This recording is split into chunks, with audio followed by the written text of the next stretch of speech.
La partie extérieure du sanctuaire, le lieu saint, nous parle de la vocation terrestre de l'Église. La partie intérieure, ou lieu très saint, nous parle de sa vocation céleste. L'Église du Seigneur Jésus-Christ a ce double service. Nous avons à effectuer des travaux sur la terre, et en même temps, nous avons à accomplir une vocation céleste. Les deux vont de pair. Certains sont tellement occupés avec les choses terrestres qu'ils en oublient le caractère et la nature de leur vocation. D'autres sont préoccupés du céleste et oublient le terrestre. Mais les deux vont ensemble, à condition que le divin plan pour l'Église soit manifesté. Il nous faut considérer en premier lieu notre vocation céleste. Dans Apocalypse chapitre 4, une vision céleste est accordée à l'apôtre Jean. Il voit dans le ciel un trône central et 24 trônes tout autour, puis un arc-en-ciel au-dessus des trônes et 7 lampes ardentes devant lui. Ici, nous avons l'Église glorifiée dans le ciel et révélée à Jean. Chacun est invité à avoir une part dans ce sanctuaire. Au chapitre 3 de l'Apocalypse, verset 21, notre Seigneur dit à Jean, « Celui qui vaincra, je le ferai asseoir avec moi sur mon trône, comme moi j'ai vaincu et je me suis assis avec mon Père sur son trône. » C'est la promesse de notre Seigneur à son Église, promesse donnée à Jean, l'apôtre, sur la terre.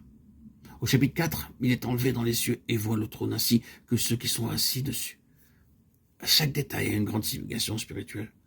Nous pourrions passer toute une semaine sur ce seul sujet afin d'obtenir un rapide coup d'œil du sanctuaire et du trône. Considérons le trône central, les 24 trônes autour, ainsi que les 24 anciens assis, des couronnes d'or sur leurs têtes. 7 lampes de feu brûlent devant le trône, et les chérubins se tiennent debout tout autour et au-dessus de tout. L'arc-en-ciel, symbole de l'alliance de Dieu. Dans la Genèse, nous lisons qu'après le déluge, Noé vit un arc-en-ciel. Dieu établit une alliance avec Noé. Il ne devait plus craindre le déluge sur la terre. Genèse 9, 13. L'arc-en-ciel était un symbole confirmant l'alliance que Dieu avait contractée avec lui. Comme vous le savez, il y a 7 couleurs dans l'arc-en-ciel. Violet, indigo, bleu, vert, jaune, orange, rouge.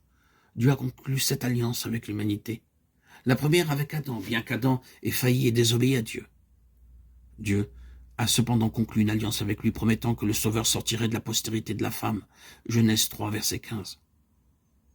En vertu de l'alliance de Dieu avec Adam, notre Seigneur Jésus-Christ vint sur la terre. Ensuite, la seconde alliance fut conclue avec Noé. Dieu dit, je ne détruirai plus la terre par le déluge. Genèse 9, 15.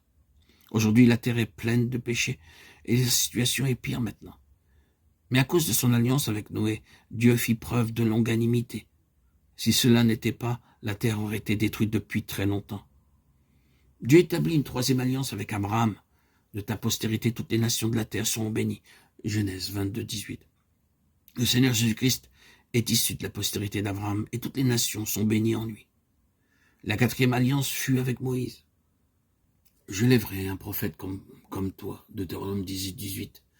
Et Jésus-Christ vint, fidèle sur toute sa nation. Hébreux 3, 1, 2. Cinquièmement, il fit alliance avec David concernant le trône, afin d'établir son alliance éternelle avec lui et sa postérité. Psaume 89, 3, 4, 28, 29, 33, 35.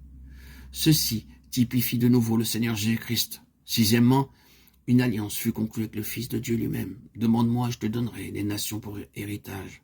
Psaume 2, 7, 8. Septièmement, il a fait alliance, une meilleure alliance avec chaque croyant. Je mettrai mes lois dans leur esprit, dans leur cœur. Je les écrirai aussi, et leurs péchés, je ne m'en souviendrai plus. Hébreux 8, 6, 10, 12. C'est à cause de ces 7 alliances que nous acquérons le droit de partager son trône.